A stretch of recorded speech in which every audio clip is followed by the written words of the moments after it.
Welcome, everybody. It is Tuesday, May 25th, and this is Basic Rights Oregon's Queer Town Hall. I'm your moderator today, Zelos Marchant. Indeed, as if living through a continuing pandemic, wasn't hard enough, states from Montana to Alabama, my home state of Tennessee, to North Carolina have created violent legislation to harm transgender kids, adults, families, and communities.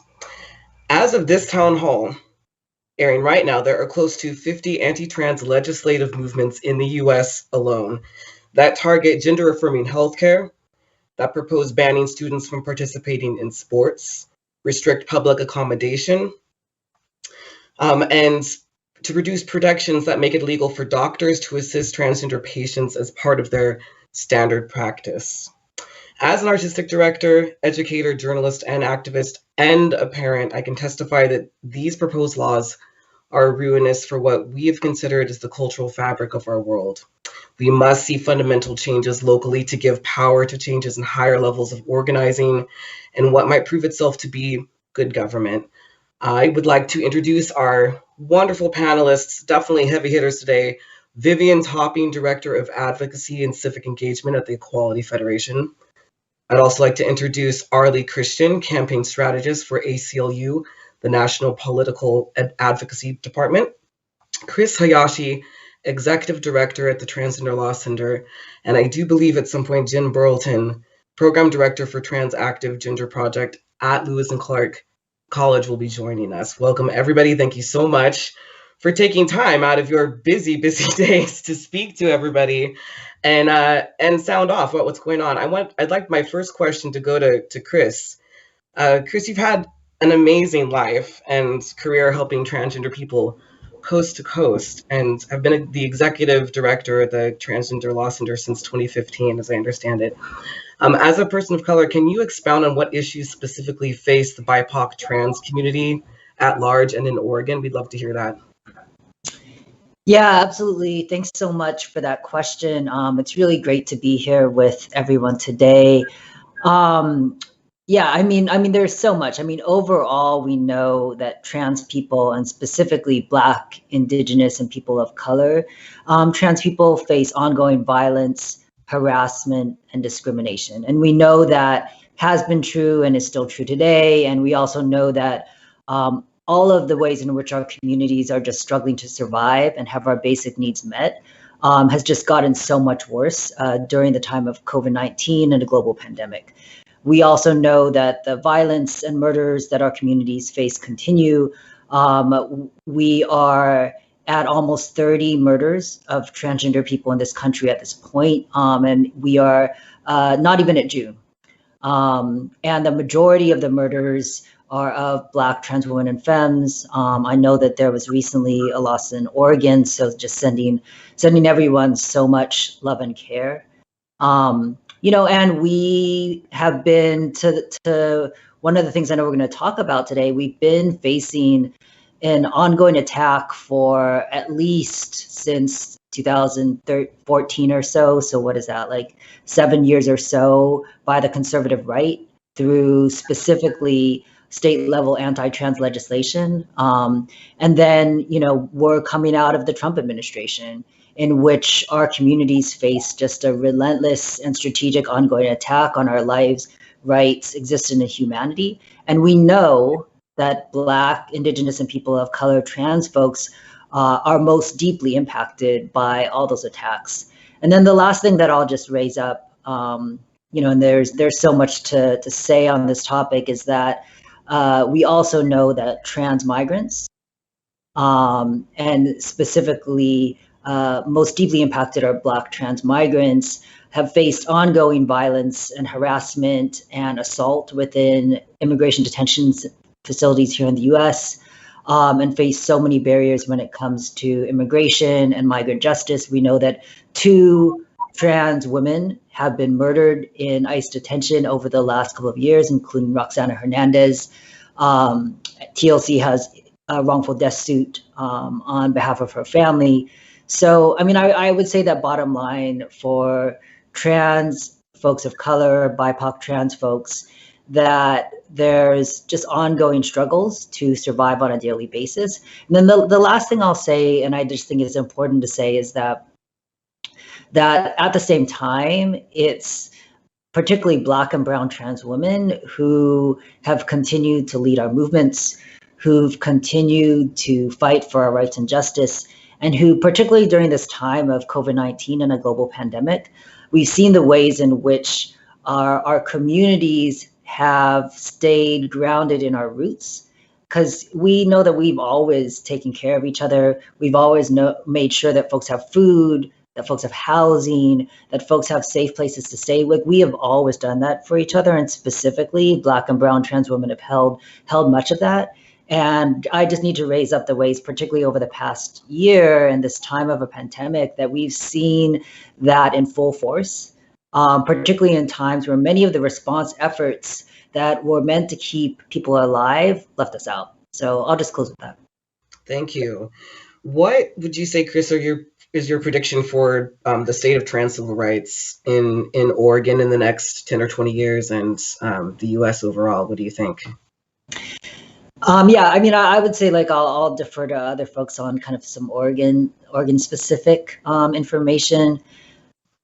In terms of nationally, I will say that I think that while we are no longer under the Trump administration and all of the hostility that held, and we are in a different time, that we cannot let up on the work that we have been doing to fight for rights and justice for our people. And I think you can just see that evidenced by the continued murders. You can see that by the ways in which, I think it's important to name that this town hall is being held on the anniversary of the murder of George Floyd by the police and by the state. And we know that the murders of Black people by the police and state and white supremacists continue in this country.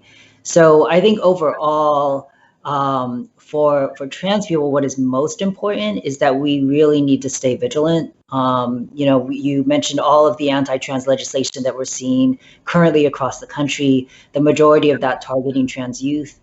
And I know we'll get more into the weeds with these bills, but like, ultimately, we've been fighting these bills for many, many years. And during the Trump administration, the bills moved in the states, but also at the federal level, not the bills themselves, but in terms of the types of attacks. And I just think it's important to be really clear, like, ultimately, what we're seeing in terms of the anti-trans state legislation right now, and what we have seen, ultimately, these bills are about increasing the criminalization of our lives. They're ultimately about decreasing the control that we have over our own bodies and our bodily autonomy, which is also why we see right alongside the attacks on trans people are the attacks on reproductive rights. And overall, it's just a continued attempt to deny our humanity. So I will say that we just cannot let up. And at the same time, there is a period of such incredible opportunity that we also cannot let up on. I think over last year, over 2020, we saw the calls to defund the police and invest in communities become a national conversation in a way that I did not expect to see, honestly, in my lifetime. And we saw that much of that work was led by Black LGBT folks, by Black trans and queer folks. And we won, right? Folks won in Minneapolis, in school districts all across the country. Schools finally got the police out of schools. And these are campaigns that didn't just pop up last year, right? I mean, Black and brown, queer and trans youth had been leading those campaigns for many, many years. So I think that looking towards the future, like, we have to stay vigilant, and we also have to really not let up on just this incredible moment of opportunity. Like, we are in a time where we can see and make real investing in our lives and our communities a priority over the state and the police in a way that, it's a moment of opportunity that I haven't seen in my lifetime. Thank you for that. Yes, vigilance, constant vigilance, and tenacity, I would say. I want to address my next questions to Vivian, and also congratulate. I know we talked about this before we came live, just being, humbleness versus soaking up compliments, because we've got this one shot, unless you believe in reincarnation. But I want to thank you and congratulate you on the yes on 3 in Massachusetts. That is incredible.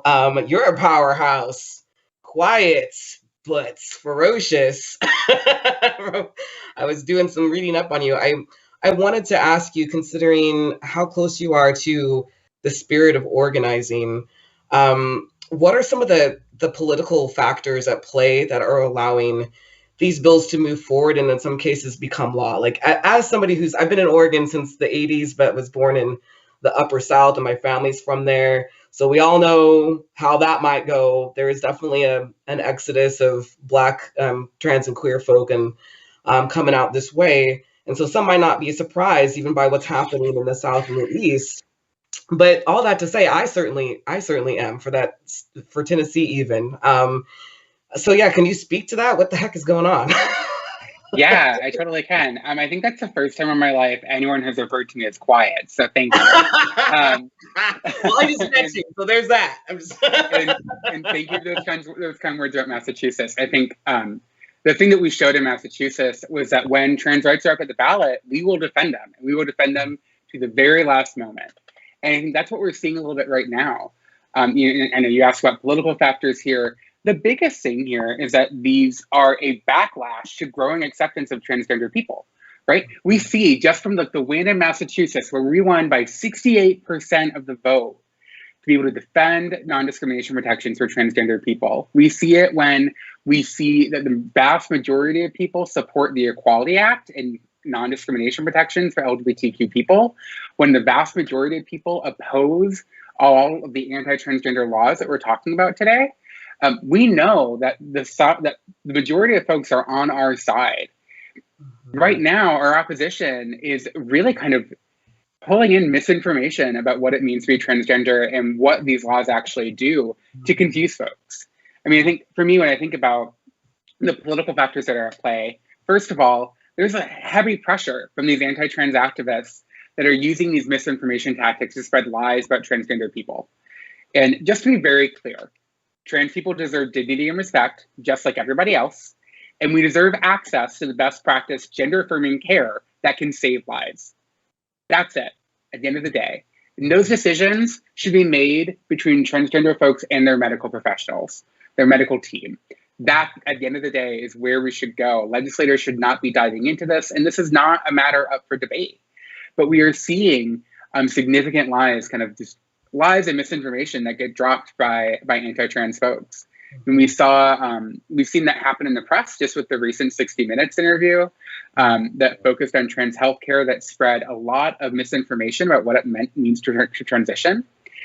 We're also seeing this from all the different anti-LGBTQ groups that are positioning trans people as the wedge issue for 2022.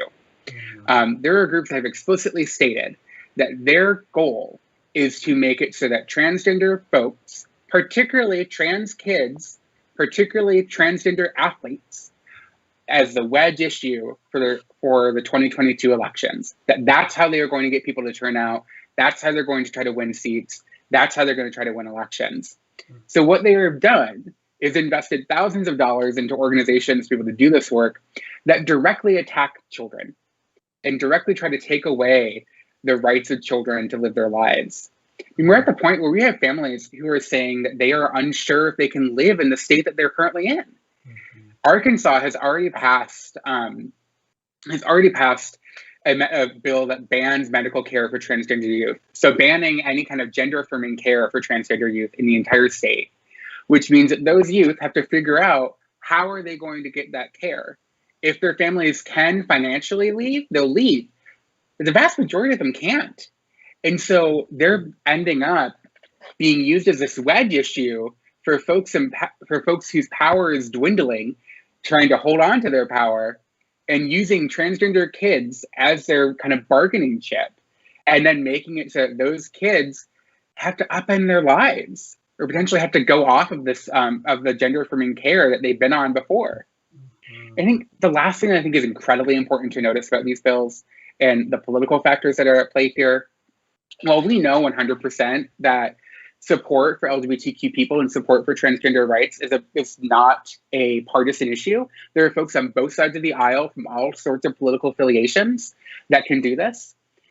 Leaders in the Republican Party are the ones who have pulled this issue moving forward, and they are the ones who have been utilizing this bill. When we look at the states where these bills are actually moving, when these bills are becoming law, they are often one of the 23 Republican trifecta states across the country. And so when we think about the kind of political power that's being combined here, the money and the pressure from different activists to try to attack transgender folks and use this as a wedge issue, that's what we're up against here. Yeah, I've got several. I want to expound on that, on certain parts of this 60 minutes, that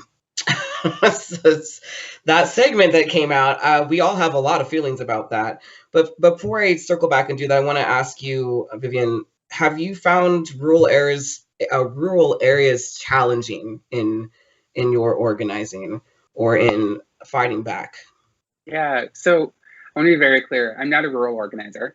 I have not lived in a rural world. If you know me, I am a city girl at heart. Nature confuses me. So, I'm just, I can't necessarily speak to that. What I can speak to is that I think that there's a stereotype about rural organizing in rural communities. We know that queer and trans people live everywhere, including in rural communities. And so I think that oftentimes our opposition will try to portray LGBTQ people as a niche community that really only exists in cities or only on certain coasts or whatever. But the fact is, LGBTQ people are everywhere. Mm-hmm. They live in small communities. They live in large cities. We live in every community you can think of. Wherever you are, you probably are living in community with a queer or trans person. Mm-hmm. And I think that the issue that comes up when it comes to working in rural communities is less that rural communities are inherently more difficult, and is more that because of stereotypes and assumptions about what rural communities are like, there's been significantly less investment in organizing in those areas, especially for queer and trans people. Mm-hmm. And so it means that we haven't focused on it. And by we, I mean like the broader movement have not focused on rural organizing and supporting rural queer and trans people that live there. And that has made it hard to organize there. It's not because they're in rural communities, it's because of the lack of investment in rural communities and rural queer and trans communities. Yeah, I certainly agree with that. I live in, I mean, the growth in Oregon specifically and in the Portland metro area is really unique right now. I would argue we have boroughs here. There's no longer this idea of just like the city and then the suburbs. And then I can count myself as semi-rural. Out here in Beaverton, South Hillsborough, and have a small gay farm. That's what I call it. And where I'm on advisory boards for different grant trusts and things like that. And that is certainly has come up that we just need to centralize and fortify the queers who are out here, because we are out here. But so I just wanted to reach out because I know also as an organizer, even though you're a city person, we have all these conversations together. Mm-hmm. Circling back to the CNN 60 Minutes session, how given that trans folks, we are being leveraged, whether we like it or not, where do the stories of the detransitioners fit in? I feel like this is not going to go away. And we all have to decide as leaders in all of our different fields and overlapping fields what this means, because you can bet that this is ammo that people who don't want us to have freedoms are going to be using, and a sensitive subject too, one that I think in our community at all levels we've spoken about. So what are your feelings being a leader and an organizer on that specific part of the segment, and also what the heck was wrong with it that you really didn't agree with? So I want to first say that I don't know the answer to that question, right? I don't know what space detransitioners have to live in. I think that it's important to recognize everyone's story, no matter who it may be. But I think it's also important to ensure that we aren't placing more barriers in a system that already has barriers designed to stop people from being able to access care. And so not exactly sure where that should live.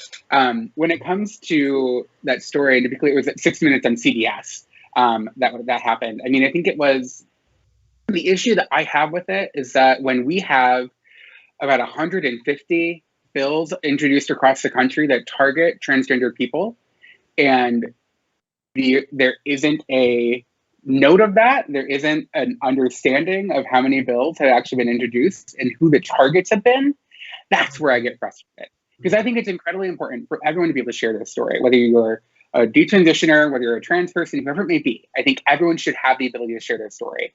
However, that story needs to be shared in context and needs to be very clear that right now in this country, there are folks who are using the stories of detransitioners, which are a significantly small percentage of the trans population, and using the stories of, or using misinformation about what it means to be transgender to pass these kinds of laws. I mean, we're almost at 30 anti-LGBTQ laws signed into law this year. And those are broad anti-LGBTQ, those aren't just anti-trans. Of those 30, about 12 of them are bills that specifically target transgender people. And we are seeing that kind of passage at a rate that we have not seen before. We've had over 4 times as many bills introduced this year than we just had in 2019. And so we know that right now, like the target here, the folks who are experiencing discrimination in healthcare, the folks who are not getting the things that they need, are trans people. And that's where we need to go. We need to make sure that we are ensuring that transgender folks have access to the care that we need and can access that care without discrimination.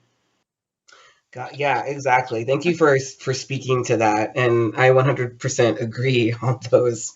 It's wild having conversations in my own family, which spans coast to coast. But again, like I said, a lot of folks in the South, and just the different attitudes of what acceptance is. And I would say not an outright, sometimes a refusal to acknowledge, our history as Black and Indigenous, as a Black Indigenous family, but just like no interest to dive deeper than that. Like they're literally watching these segments and going, oh, it's, about depression.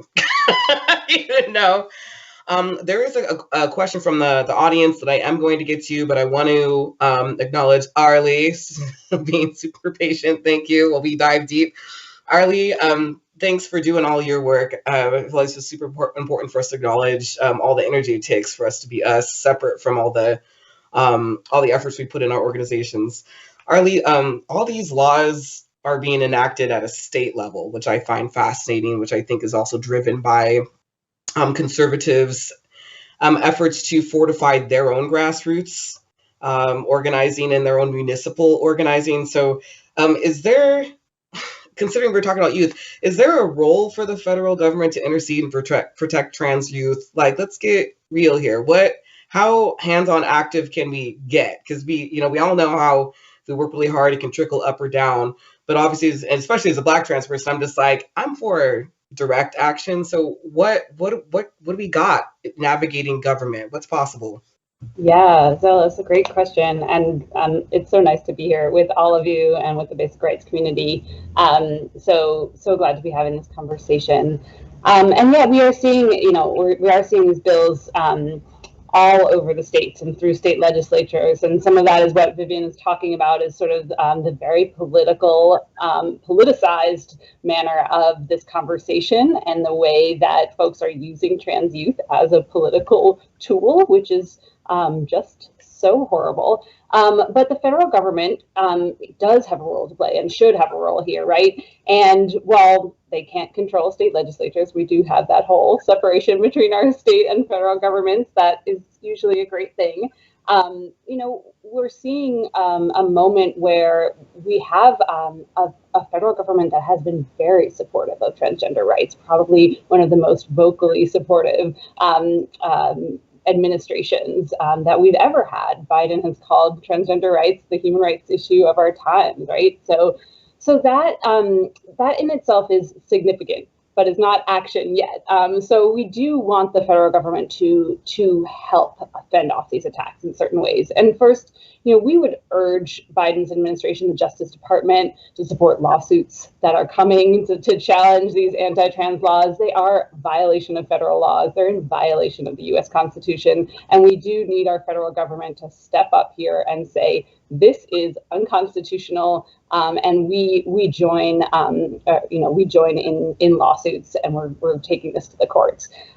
So that's really important for our federal government to step up. There's a number of things that the administration itself can and should be doing within agencies as well, right? We do have a federal Department of Education who is responsible for making sure that every single child has access to a discrimination-free education. So they have a role here too in making sure that students in every single state, including these states, are able to participate in sports and be equal players in school.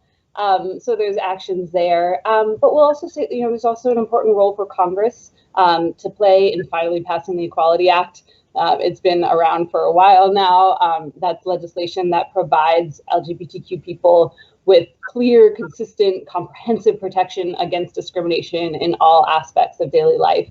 We do want that passed so that it's just even, we need every aspect of our government to be crystal clear about what discrimination is, what it looks like, including that these laws are plain and simple discrimination, and that, our government won't tolerate it. So we're hopeful that, the administration and the federal government will step up in this fight. Thank you. Is there a strategy that the ACLU and groups like the ACLU will undertake to challenge all these laws? Yeah, great question. Fight in court, right? So,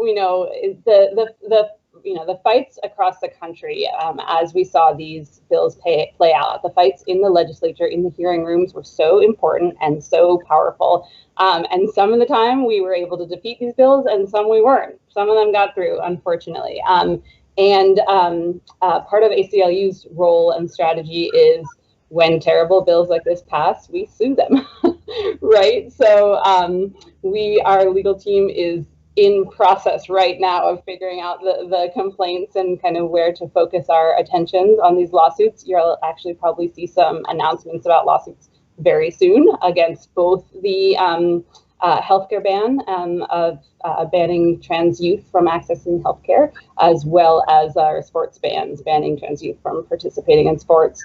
And we've engaged in these lawsuits before in the ACLU, right? So Idaho was the first state to pass an anti-trans sports bill last legislative session, and ACLU did immediately sue and got a good decision from the court, providing an injunction against the law, saying, Idaho, this law cannot move forward, it's harmful, it's discriminatory. That case is in the Ninth Circuit right now. So ACLU is still fighting there. We also intervened in a case in Connecticut on behalf of two really incredible trans athletes, Andrea Yearwood and Terry Miller. If you haven't read their stories, check it out. Two wonderful Black trans women runners who stood up against a really awful lawsuit. And recently a federal judge dismissed that lawsuit. So did recognize that Title IX requires schools to treat trans students consistent with their gender identity. So ACLU has been active in the courts on these topics, and we're not excited. We're saddened to have to keep fighting this in the courts, but totally will. So thanks to our incredible legal team for taking up these cases. Great, thank you for answering that. I'm gonna have us dive a little bit deeper on that. The question from an audience member that came in kind of touches on all these things, and the question I'm about to put, I would like each of you to answer. It's close to my heart as a Black Indigenous dude, two-spirit, and having to unfortunately still having had to navigate, especially in the early part of my transition, with just really overt discriminatory practices in my direction and my family's direction that were ignored. And I certainly watched that happen in our community. I feel like the Black Indigenous community is impacted the most, and it's been the hardest in the history of the United States and other lands here on this land that we reside on, to get our message heard, respected, and taken seriously. And I think it's great that we have all these state-centered organizations to help fight back at the legal level. But the reality is that takes money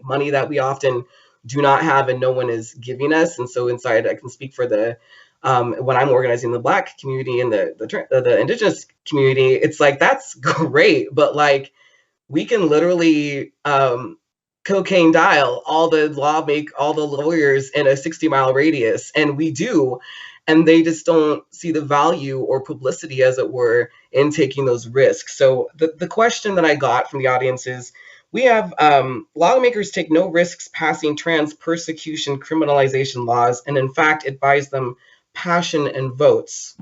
How do we create a cost to politicians for hurting, harming, and killing us? So very, very broad, very also pointed question. This is all great, but as we all know, freedom or defending that and quality of life and living a full life takes, that mindset at the ground level. And oftentimes it does seem that organizations pick and choose, or, it's extra difficult. People were speaking earlier about school boards.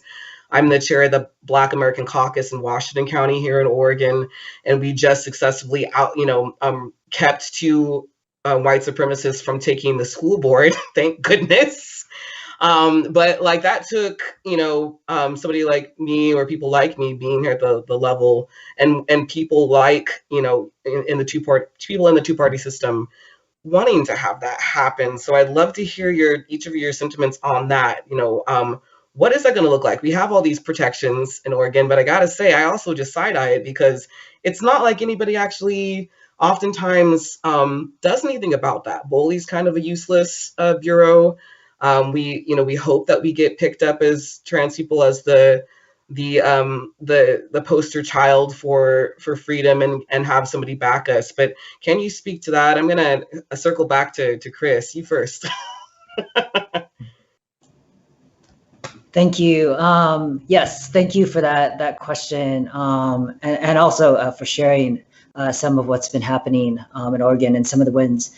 I guess before I jump into that question, I did want to say one other thing around the bills that I think is really, really important. Maybe it's two, which is, I also think it's really important to name that even if these anti-trans bills that we're seeing right now and have been seeing for a very long time do not pass, like, thank God if they do not pass, right? But even if they don't pass, the harm that is caused to trans people, specifically trans children and youth in those states, is tremendous, right? Like, I think we just really need to name that in terms of folks' well-being and ability to just live their lives is hugely impacted by basically being in a time of ongoing and really deep anti-trans rhetoric and messaging in their state, against their lives and their families and their community. So I think it's really important to name that. And then the other thing that I want to name about the anti-trans bills right now is that what we're also seeing is there is so often these conversations about these bills, which are about trans children and youth, are happening without trans children and youth, right? And so there definitely are times, and there are powerful trans young people all across the country who are fighting back, but more often than not, their voices are not included. And more often than not, for sure, Black and brown trans youth voices, who we know will be most deeply impacted by these bills, are not visibilized or not held up. So I just really want to name that, because it's also happening when trans youth, particularly Black and brown trans youth, all across the country are organizing. They're like fighting back against these bills. They're telling their stories. Like, there are amazing trans youth leaders, and their voices are not being centered and held up in many of these campaigns. And I just want to raise up specifically, we have a partnership with GSA Network for a project called the Gender Justice Leadership Project. We've been partnering on that project for about 5 or 6 years at this point. It's a national trans non-binary, gender non-conforming youth movement building, storytelling, leadership project. And they've been doing all they can over the last couple of months to support trans youth leaders in the states facing the bills. And what they have said again and again is that what trans youth need is, one, to be like a part of these conversations and these campaigns, and need clear messages of hope from other trans youth and from families and communities. So I did want to just name that about the bills, because I think it's often something that's not discussed in these conversations. Mm-hmm. And so to the question, I'm sorry, can you repeat the question? Yeah, I think that was a good entry to this question. And thank you for sharing that, because I do want to address, as we go on, the focus of trans kids and families. But the question was, or it was an assertion to say, it was a two-part. Lawmakers take no risks passing trans persecution, criminalization laws, and in fact advise on passion votes. How do we create a cost to politicians for hurting, harming, and killing us? So this one seems directed more at politicians and lobbyists and those who are creating this wedge and making us such a conversation piece in the race for being a good person. Yeah, absolutely. I mean, I've been talking a lot, so I'll just speak quickly to this and turn it over to other folks. But I mean, I think that it's really important for us to continue the work that our communities have been doing for so long to build national movements that center the leadership of trans folks, that specifically center the leadership of BIPOC trans folks, specifically BIPOC trans women and femmes, folks with disabilities, folks living with HIV, migrants, trans youth and elders, like that really prioritize the leadership and voices of some of the members of our community who are most struggling to survive and are continuing to fight on a daily basis. So I think that movement building is critical to this question, because part of what comes out of that is real intention and strategic alliances with other movements for which we are a part. Right? So racial justice movements, migrant justice movements, environmental justice movements. I think that the stronger we have kind of cross-movement alliances, the better we are positioned to fight back against the many forces that are trying to harm us and deny our humanity. But I'll turn it over to other panelists. Here, Vivian, you want to jump in? Yeah, I love this topic. So I think for me, there's a few pieces. One, when it is happening to those legislators, organize and make it painful. Continue to make it so that them passing whatever legislation that you're upset around, whether it's an athlete ban, a medical care ban, whatever it may be, make sure that what you are doing is organizing and making it painful for them to do it, even if everything is telling you that bill is going to pass. Because at the end of the day, what legislators don't want to return to are things that are going to make it harder for them to just be able to do their jobs, right? And that includes making calls to the office, sending in letters, doing visits with your legislators, trying to force some kind of visit with your legislator, and really just making sure that you are contacting them and they are hearing from you, and you're getting other people in their district to do the same.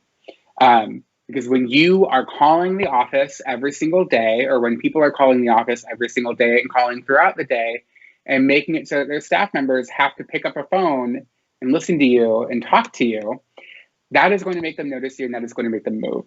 So either way, number one is, when this is happening, organize when it's happening and ensure that it's painful. The other thing for me is then organize after. You have to make sure that you are able to, whether it's making it harder for that person to get reelected, or if it is making sure that you are getting someone else elected, that is one of the most important things that I think that is missing sometimes from folks' political theory or their theory of change. We are able to make the conditions that we want to have in our legislatures, and we need to focus on that. We need to ensure that the people that are being sent to state legislatures are people that understand and care for trans people, and that trans people are being elected to their state legislatures. I think about the fact that right now we actually have, I believe it's about 5 trans women across the country who are all in state legislatures. And we'll note that every single one of those, except for maybe one of them, if I'm correct, are white trans women. who have all been elected to state legislative offices. But we see a difference when we see folks who are part of the trans community, who are part of the LGBTQ community, who are elected to office. I think most of Danica Roem in Virginia, and I think about how Danica Roem, as a trans woman who I believe is a former journalist and like occasional I think punk or metal or like heavy metal rocker of various types. She ran for office and unseated an anti-LGBTQ Republican who was like not just anti-LGBTQ, it was one of the worst, and has held that seat now and is a leader in her caucus. And partly because of Danica Roem's presence in the Capitol, they've been able to stop anti-LGBTQ bills in Virginia, and they've been able to pass some of the best legislation that we've seen across the country. Some of the work that's been happening there has been incredibly important for LGBTQ people, whether it's becoming the first state in the South to get non-discrimination protections, or if it's passing laws that include LGBTQ folks in curriculum. We need to organize and then change who is making the decisions at that level. Mm-hmm. That is to me, that is really the only way that we can do that. And I think the one thing I would add on to that at the end is just a reminder to folks that you don't have to be in every battle, and you need to think about how you're caring for yourself throughout all of that. You know, I listen to these hearings all the time. I listen to these floor votes all the time. And as a trans woman, like hearing all of this happen every time, it's incredibly hard because I know that they're talking about people like me. And you have to take a moment to step away when you can and be able to take care of yourself during this work. So organize and make it painful for them. Organize and kick them out of their seats, and take care of yourself at the same time. Mm-hmm. Nice. Yes. Arli.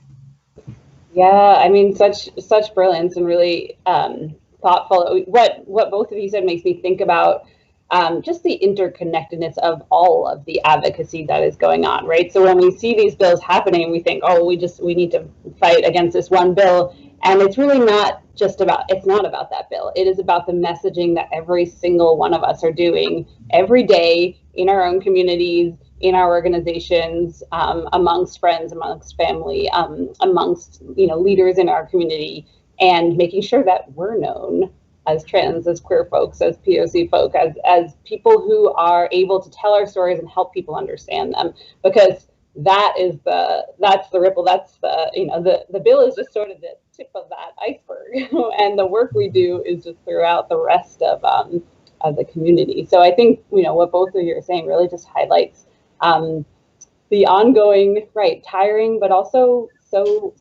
such important work that is happening literally in every single one of our lives every day. So our interconnectedness, it makes me feel it. Yeah.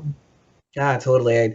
I'm tying off of that, like the word self-care has just become like this sometimes sort of a sterile word detached from like what I feel is my communities and the BIPOC communities overall really deep connection with taking care of ourselves and the black queer and trans community specifically, in terms of like, yeah, you don't have to be at every single battle. That's literally impossible because you are enough. You are enough, and it's about passing the baton when you need to. It's almost kind of a juggling act, and I often find that just coming together and taking care of one another is just as important, because then whether you know it or not, that is creating resources, even small little bubbles of resources that can trickle up to somebody who can do a lot more of the legwork.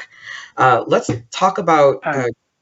Oh yeah. So can I add one more thing in there? That Yes. I didn't say that I was like. I I take it back. You're not quiet. I take it back. Exactly. Not even close. Yeah, get in here, Vivian. Yeah. So the one thing I would just add on, I think, like as you were talking about that just reminded me of a piece. When I'm saying organizing, I'm not talking about you being like the single human, the single trans hero that goes and runs for office or defeats someone or makes something difficult for someone. I'm talking about organizing. I'm talking about bringing more people into the work with you and helping folks understand what they can do. Because I think that oftentimes, especially for trans folks as we're coming into it, for families of trans people and people who love trans folks, I think that it ends up being that we're unsure what we can do. We're unsure where we can go. And maybe we're really nervous about doing the work. But when you are able to bring in other people with you, when you're able to build your team and bring folks along with you, that's real organizing, and that's real power building.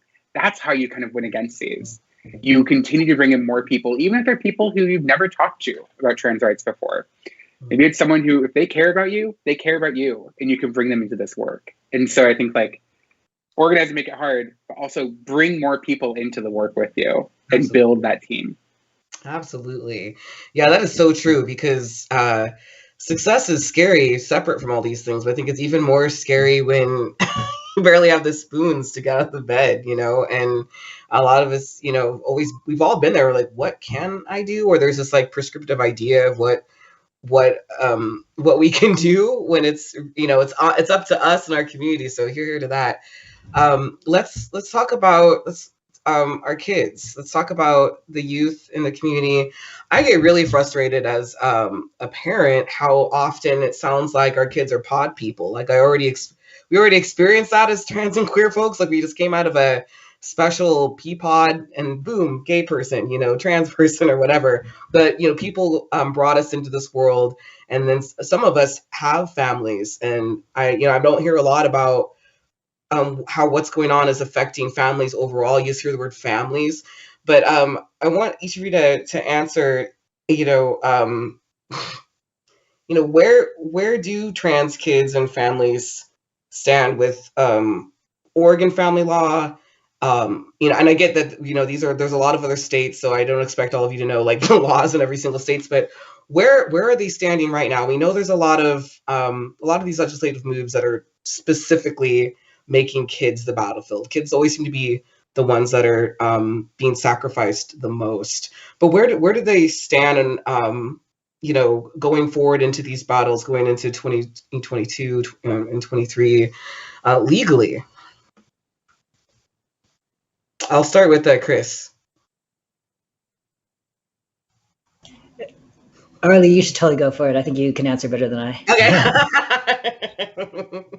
Love it. I'm happy to start us, and then we'll go on through. But so I think one of the most interesting and like flabbergasting things about some of these laws that are being proposed is like the blatant disregard for parental rights that's going on, right? So you look at the laws that say your kid cannot access medical care, and medical care has always been, parental rights in medical care is like it's a field of law in its own.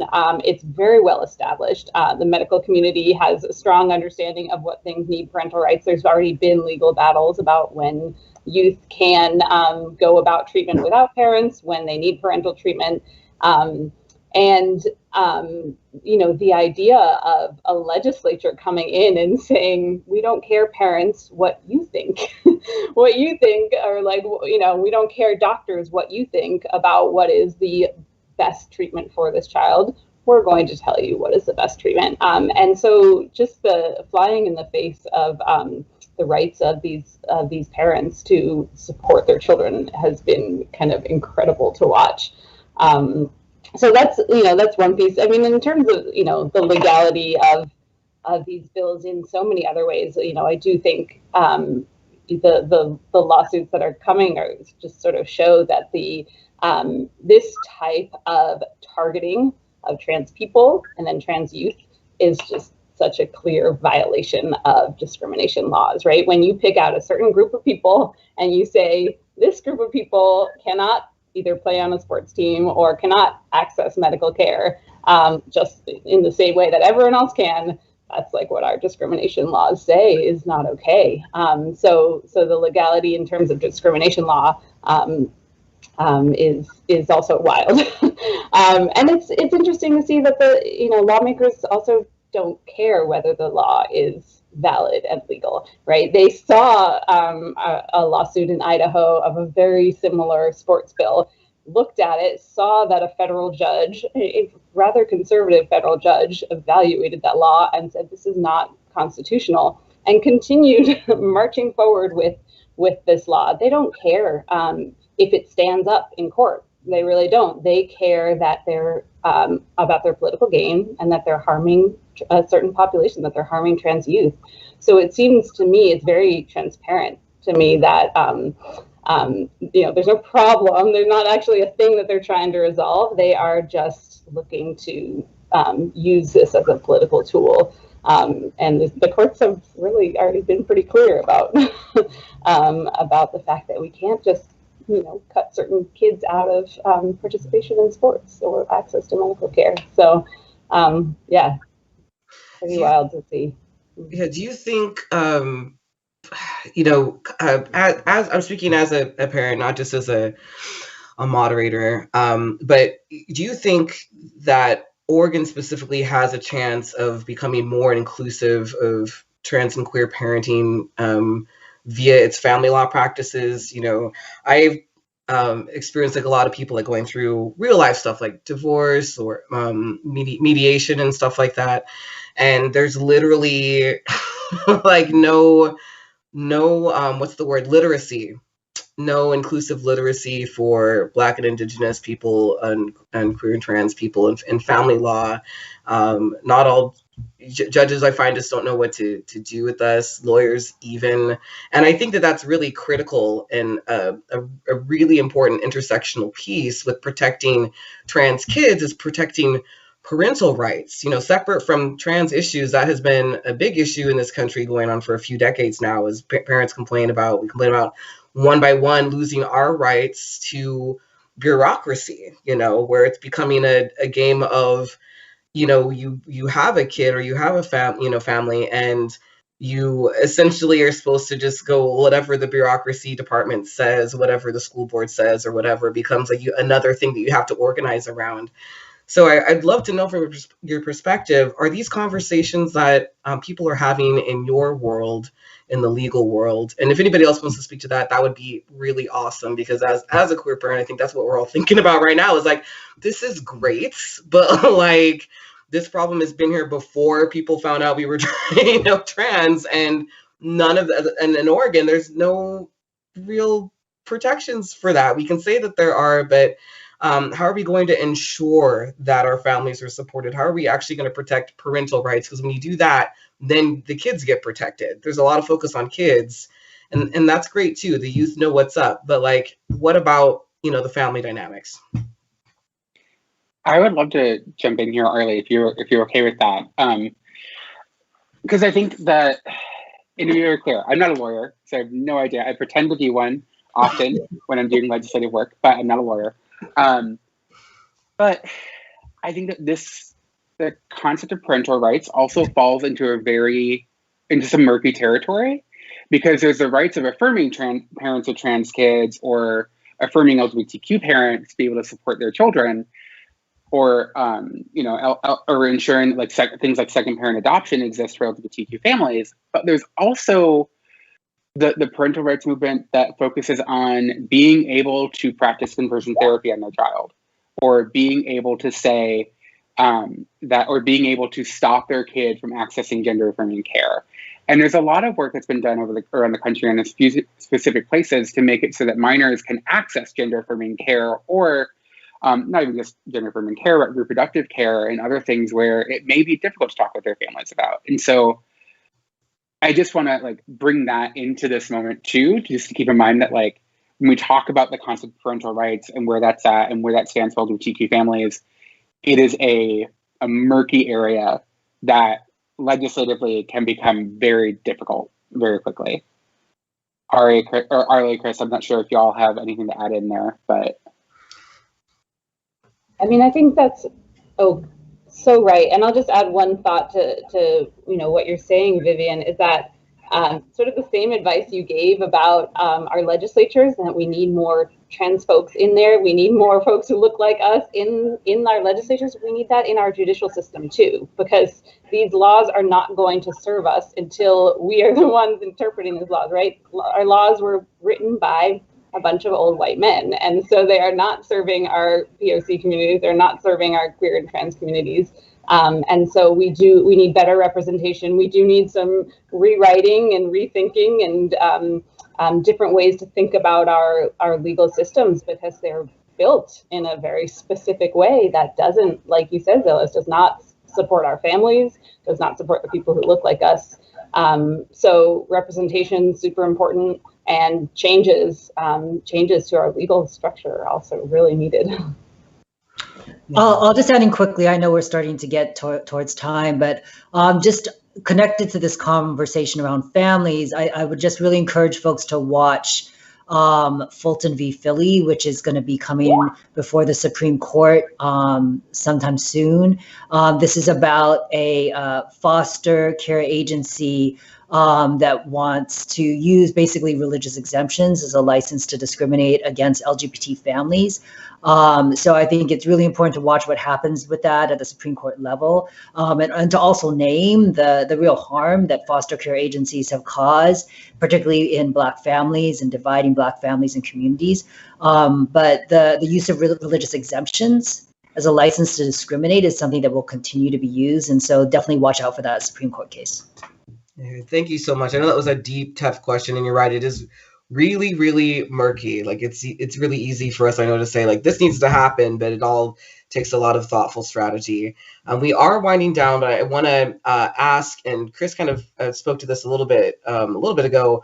What are the ways that trans youth can become involved in making their voices heard and ensuring that their protections are realized? I know, Kris, you were mentioning the organization. Feel free to mention that again for those listening if they wanted another chance to write it down. Absolutely. I mean, there's so many ways. I mean, the other thing is that at this point in the trans movement, there are so many incredible trans-led organizations all across the country. I always raise up the Trans Justice Funding Project. Go to their website. They have mapped out so many of the trans-led orgs, the majority of which are Black and brown trans-led orgs. So there's so many ways that trans folks generally, and specifically trans young people, can get engaged in their local communities. At TLC, we have a partnership with GSA Network for the Gender Justice Leadership Project, which is a National Trans Youth Leadership Movement Building Storytelling Project. And also this year launched a new project called Roses, which is specifically for trans girls of color. Definitely, if there's folks who want to get engaged, they're looking for folks to join. They sent out care packages to trans girls of color all across the country a couple months ago to support folks during the pandemic and also this time of anti-trans attacks. So there's so many different ways for folks to get engaged locally as well as nationally. Awesome, thank you. Got 2 minutes. Anybody else want to jump in for how our youth can be heard? I'm happy to, and I think I would be remiss if I didn't say that folks can find a local statewide equality organization at equalityfederation.org/members. If you go there, you can find who your local organization is and get involved with the work that they're doing. I think that it's incredibly important for folks to be in those spaces. And we also know that a lot of these organizations are fighting for trans folks and are often the people who are in the Capitol. And so our organizations, our membership is working incredibly hard every day to ensure that LGBTQ people in their states can be treated fairly with dignity and with respect. And so I would encourage folks to get involved with their organizations. And for folks who are on this call who are from Oregon, if you're not already involved with Basic Rights Oregon, if you're just kind of viewing this, take this as like the next step. What more can you be doing? How can you contact Grow and kind of get involved in the work that's happening here? Yeah. Well, Arli, you got something, or are you good? Oh, just love it all. And on top of getting involved, just be yourselves too, and tell us about yourselves. We're learning from you, you know. So 100. Well, I thank you, every single one of you, for going deep and going wide and just talking about all the intricacies and what's going on right now. Very serious stuff. Thank you, Vivian Topping. And thank you, Kris, and thank you, Arli, for joining in. I need to announce who won the tote bag. There was a tote bag, I guess, going around. Let's see. Gotta scroll up here. Let's see. Aaron Crozier. I don't know if I'm saying that right, Aaron. I'm doing my best. You are the winner of the tote bag raffle, and Basic Rights Oregon will indeed be getting in touch with you. I'm Zelos Marchand, Zelos for short. I've been your moderator for today's Queer Town Hall, and it has been an absolute pleasure, and I feel really, really illuminated and hopeful about keeping the resistance going in terms of people who want to erode our human rights. Thank you, everybody, for taking time to join us today.